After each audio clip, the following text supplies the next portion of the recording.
20장 말씀 17절까지는 십계명의 말씀입니다. 그리고 십계명의 말씀을 마치고 나서 오늘 우리에게 주시는 말씀은 저는 개인적으로 십계명 플러스 부록 정도로 생각해 볼 수가 있습니다. 하나님 오늘 우리에게 18절부터 26절의 말씀을 주신 것은 이스라엘 백성을 너무나 사랑하기 때문에, 혹이 그들이 하나님의 말씀을 범죄하여서 죽을까 염려가 되어서 하나님은 오늘 이스라엘 백성들에게 18절에서 우리가 읽었던 26절 말씀을 이렇게 주셨습니다. 내용은 이렇습니다. 하나님의 백성이 산 위에서 오르는 우레와 나팔 소리를 듣고 그리고 번개와 산의 연기를 보았습니다. 백성들이 그전에 볼 수 없고 들을 수 없었던 그 현상을 경험을 했습니다. 백성들의 마음은 완전히 녹이 떠나갈 듯 심신이 혼절할 정도로 무서웠고, 그래서 그들은 멀리 떨어져 있었습니다. 하나님이 왜 이렇게 사랑스럽게 다가오지 않고 이렇게 우레와 큰 나팔 소리로 이스라엘 백성들에게 찾아오셨을까? 앞으로도 하나님이 계속적으로 이렇게 말씀하셨다라는 성경은 없습니다. 특별히 하나님 시내산에서 백성들에게 말씀하실 때에 이렇게 하신 말씀이 있습니다. 그것은 이러한 징조가 보이거든, 하나님의 산에서 이렇게 큰 우레 소리가 있거든, 번개가 있거든, 거기는 하나님의 말씀이 살아있는 말씀이고 너희는 그 말씀에 복종하라라는 이러한 의미로 하나님이 지금 백성에게 이러한 큰 징조를 보이고 있습니다. 우리는 이것을 하나님의 현현, 하나님의 신현이라고 이렇게 말합니다. 예수님이 복음서에서 가난한 자들을 찾아가시고 또한 병자들을 고치시고 또한 말씀을 이렇게 가르쳤습니다. 특별히 하나님의 말씀을 전한 이유가 무엇입니까? 바로 이 우레와 나팔 소리 가운데에 말씀하시던 그 하나님의 말씀의 살아있고 그들에게 영원한 생명을 주시기 위함이기 때문에 예수님도 이 살아있는 말씀을 전하셨던 것입니다. 이렇게 떨고 있는 많은 백성이 19절에서 모세에게 이렇게 요청합니다. 모세에게 이르되 당신이 우리에게 말씀하소서, 우리가 들으리이다. 하나님이 우리에게 말씀하시지 말게 하소서, 우리가 죽을까 하나이다. 백성들은 하나님과 자신들 사이에 모세를 중재자로 두기를 원했습니다. 왜냐하면 백성들은 하나님을 지금 심히 두려워하고 하나님을 만나는 것은 곧 죽음이라고 여겼기 때문입니다. 그래서 죽음을 면하기 위해서 하나님의 음성을 직접 듣지 않고 이렇게 모세를 통해 듣고자 요청한 것입니다.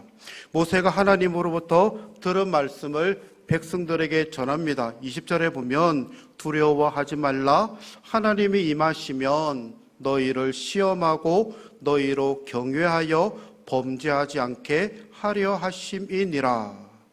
하나님이 백성에게 임하시는 것은 시험이라고 이렇게 모세는 말하고 있습니다. 여기서 시험은 하나님이 이스라엘 백성들이 내 말을 잘 지키는지 잘 지키지 않는지 감시하고 요즘으로 아이들에게 시험을 치는 것 같은 그런 시험의 의미가 아닙니다. 하나님이 이들을 시험하는 것은 이스라엘 백성들이 하나님의 말씀을 잘 지키는지 그들의 신앙을 업그레이드, 그들의 믿음이 그들의 신앙을 향상시키기 위해서 백성들을 하나님이 시험하고자 하는 것입니다. 그래서 여기서 시험하다는 단어를 증명하다라는 단어로 이렇게 바꾸어 쓸 수도 있는 것입니다. 하나님이 임하시면 이스라엘 백성들의 믿음을 증명하기 위함입니다. 왜냐하면 그것으로 인하여서 그들의 믿음이 성장함을 통하여서 하나님을 제대로 경외하고 그 경외함을 통하여서 하나님께 범죄하지 않기 위해서 하나님은 이들을 시험하시는 것입니다. 즉 이때까지 살아왔던 400년 동안의 애굽의 노예 생활도 아니고, 그리고 광야로 들어와서 그들이 행하였던 것은 있을 때는 가만히 있다가 물이 부족할 때에 투덜거리고 원망하고 불평했던 그들의 모습이었습니다. 그런데 그들의 기준이 아니라 때로는 없을지라도, 때로는 모질할지라도, 때로는 약할지라도 하나님은 만나를 통하여서, 또한 메추라기를 통하여서, 불기둥과 구름 기둥을 통하여서 여러분들이 잘 알고 있는 대로 옷이 더 이상 헤어지지도 않고 신발이 더 이상 상하지도 않을 만큼 하나님은 그들을 지키시고 인도하셨습니다. 그러니 내가 주는 이 믿음의 말씀을 너희들이 잘 지키는 것은 이제 내 기준으로 너희들이 좀 살기를 바란다. 너희의 생각대로 아니라 내가 요구하는 대로 너희들이 좀 살아보기를 바란다. 그래서 이제 더 이상 너희들의 욕심으로 살지 말고, 세상의 유혹으로 살지 말고, 타락하지 말고, 부패하지 말고, 그래서 실족하지 말고 오로지 내 말만 잘 지켜 바라는 마음으로 지금 하나님이 이 말씀을 하고 있는 것입니다.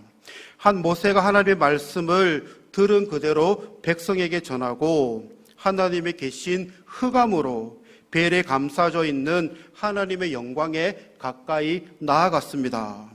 백성들은 마치 종이 주인을 섬기기 위해서 기다리듯이 조용하고 경건한 마음으로 지금 지켜보고 있습니다.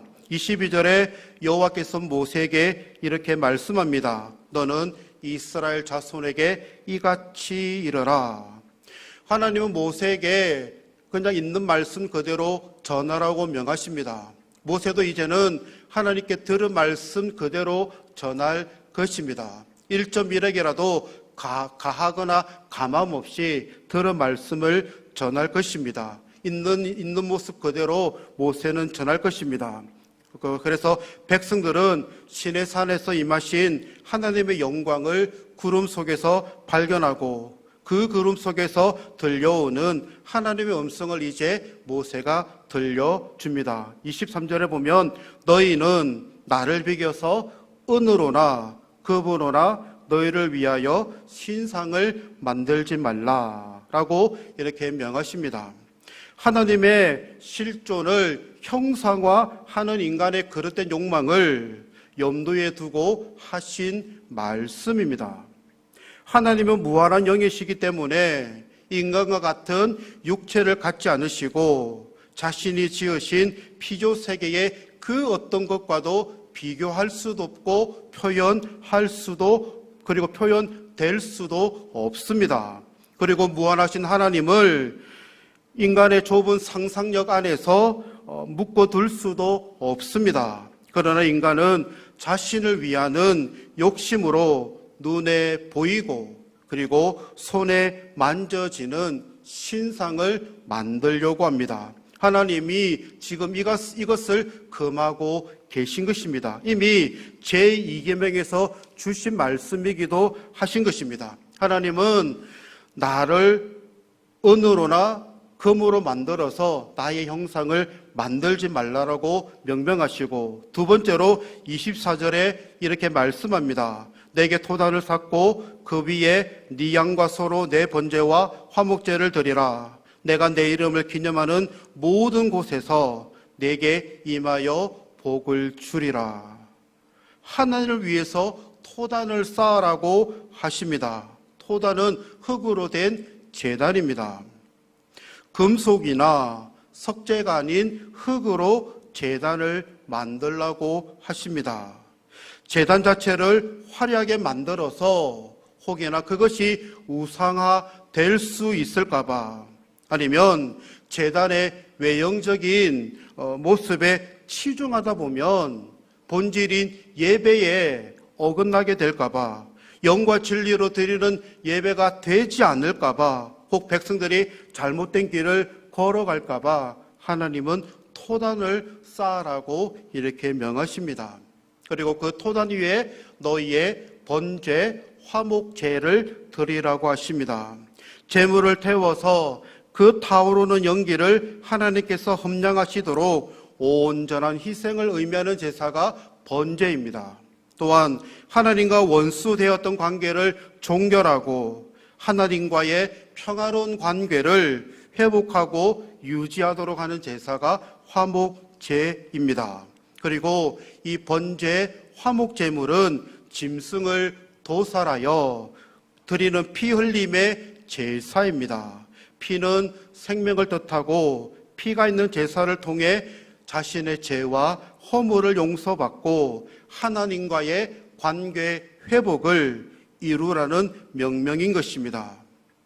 이처럼 하나님의 거룩하신 이름에 걸맞는 합당한 제사, 예배가 드려짐으로써 하나님의 거룩하신 이름이 기억되고 영광을 받으시는 그 모든 곳에서 하나님께서 친히 임하여 복을 주시겠다고 약속하십니다. 24절입니다.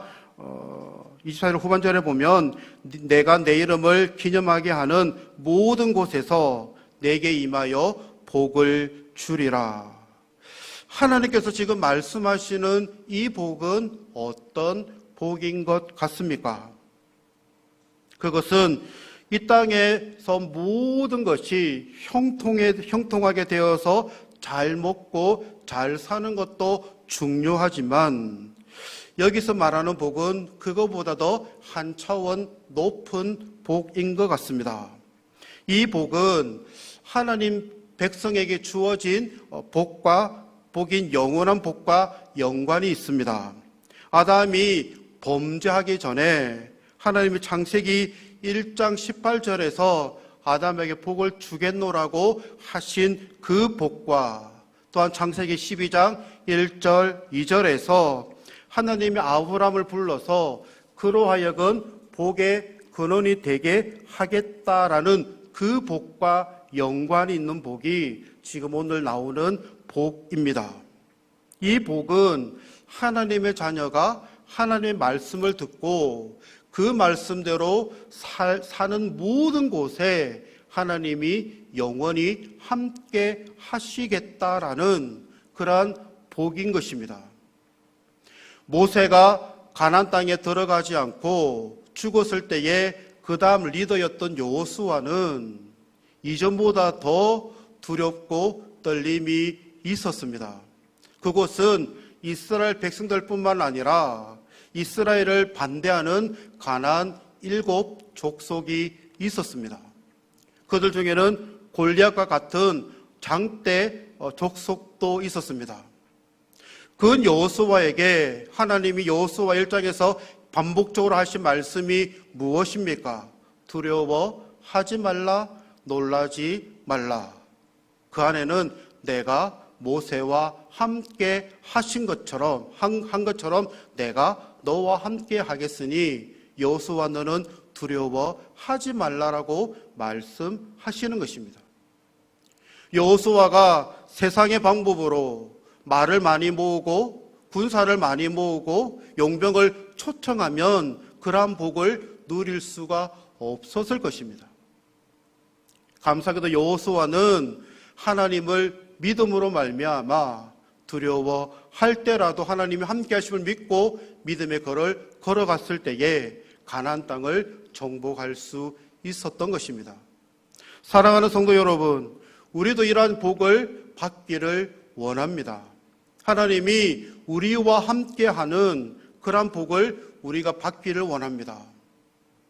그 복이 오늘 우리에게 주어졌고 우리는 이미 그 복을 누리고 있습니다.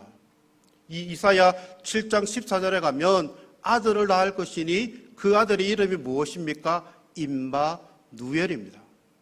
그분은 하나님의 아들로 이 땅에 오셔서 우리의 죄, 우리의 허물을 다 용서하시고 십자가에 피 흘려 돌아가신 그 예수 그리스도이십니다.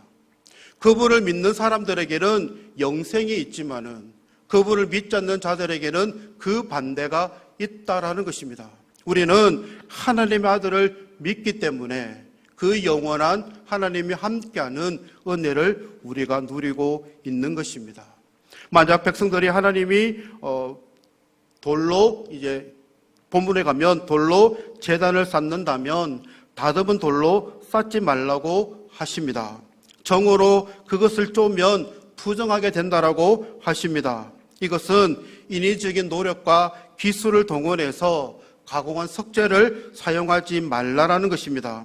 이미 말씀드린 대로 제단 자체가 신성화되는 것, 우상화되는 것을 금하신 오직 하나님만이 예배의 유일한 경배의 대상이 되심을 지금 강조하고 있는 것입니다.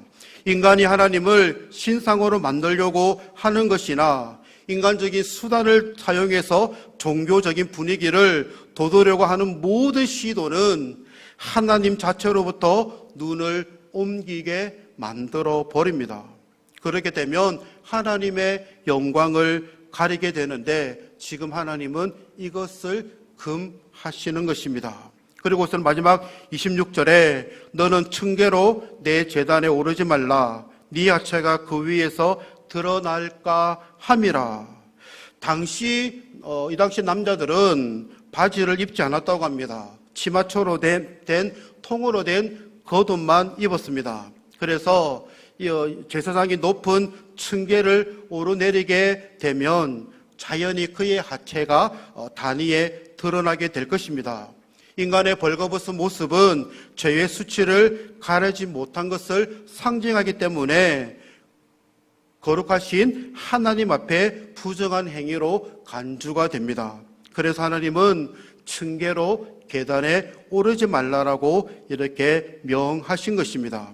사랑하는 성도 여러분, 오늘 이스라엘 백성이 십계명의 계명을 받을 때에 하나님이 이스라엘 백성들에게 우레와 번개 소리, 그리고 나팔 소리, 산의 연기를 이들이 볼 때마다 가졌던 마음이 무엇입니까? 살아있는 하나님의 말씀을 이들이 경험했을 것입니다. 우리가 지금 무지개를 보면 노아의 방주를 생각하듯이 이 당시 시내산에 하나님의 나팔 소리가 있고 우레가 있고 번개가 있을 때에 이스라엘 백성들은 말씀하시는 하나님을 생각하고 저 말씀대로 내가 지켜 순종하겠다라는 이 생각을 했을 것입니다.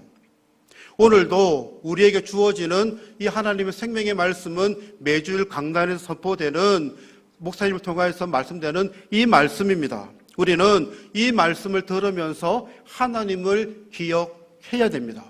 그리고 그 말씀을 가지고 일주일 동안 우리의 삶의 자리에서 고민하고 또 그 말씀을 묵상하고 또 그 말씀대로 살아가기를 우리는 몸부림쳐야 되는 것입니다.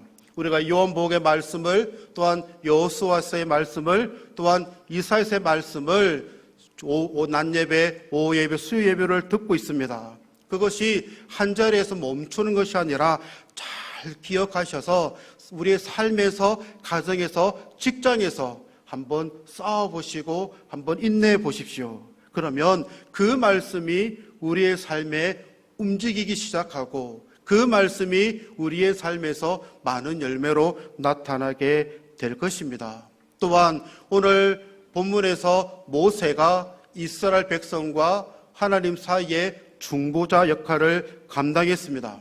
그는 하나님의 말씀을 듣고 들은 그 말씀을 그대로 백성에게 전하는 모세였습니다. 그리고 백성은 모세가 전하는 말씀을 듣고 또한 순종의 삶을 살아야 했습니다. 모세는 어리석고 연약한 백성을 하나님 앞에 바로 세우는 중보자였던 것입니다. 구약시대에 하나님과 이스라엘 백성을 연결시켰던 중보자가 모세였다면 오늘을 살아가는 이 시대의 중보자는 예수 그리스도밖에 없습니다. 중보되신 예수님은 우리가 아직 죄인 되었을 때에 그리스도께서 우리를 위해 죽으심으로 하나님께서 우리에 대한 자기의 사랑을 작정하셨다라고 되어 있습니다. 중보되신 예수님은 우리가 예수님을 믿기 전부터 로마서 5장 8절에 아직 우리가 죄인 되었을 때에 그리스도께서 우리를 위해 죽어 주셨다는 것입니다. 우리가 죄인 되었을 때에 그리스도께서 우리를 위해서 죽으시고 하나님에 대한 자기의 사랑을 이렇게 나타내셨습니다. 우리가 죄인 되었을 때에 예수님이 우리를 위해서 죽으심으로 말미암아 우리는 하나님의 자녀가 되었고 이제는 우리는 예수 그리스도를 중보자로서 하나님께 기도를 올려드릴 수 있고 대화를 나눌 수 있는 것입니다. 그리고 하나님 앞으로 마음껏 나갈 수 있는 그러한 길을 예수님이 열어주셨던 것입니다. 예수님은 말씀으로서 우리에게 이렇게 성경을 말씀으로 우리에게 주셨습니다. 우리가 말씀을 읽고 듣고 믿음으로 말미암아 우리의 믿음이 차곡차곡 쌓여가는 것입니다. 그러면 우리는 누군가를 통하여서 예수님을 소개받았고 아니면 모태신앙으로서 우리가 믿음을 가져서 예수님을 중보자로 두었다면 이제는 이 예수님을 모르는 우리의 가족들, 우리의 이웃들, 우리 지인들에게 우리가 바로 예수님을 소개해야 됩니다. 여러분들이 죄인 되었을 때에 그리스도께서 여러분을 위해서 죽으셨습니다. 그 예수님을 믿는 사람들에게는 영생이 있지만은 예수님을 모르는 사람들에게는 그 진노가 그들 머리 위에 있다라고 요한복음 3장 36절에 기록이 되어 있습니다. 사랑하는 성도 여러분, 오늘 말씀을 통하여서 우리는 중보되신 예수님을 마음껏 찬양하며 그 중보되신 예수님을 전하시는 저와 여러분들이 되셨으면 좋겠습니다. 또한 하나님 우리를 시험하시는 것은 우리의 믿음의 향상을 위해서입니다. 그 믿음의 향상이 나타나는 그곳마다 하나님이 함께 하시는 복이 있다라고 말씀하셨듯이 여러분들 믿음이 잘 향상되어서 어디를 가든지 하나님과 함께 하시는 복을 받는 저와 여러분들이 되시기를 바랍니다.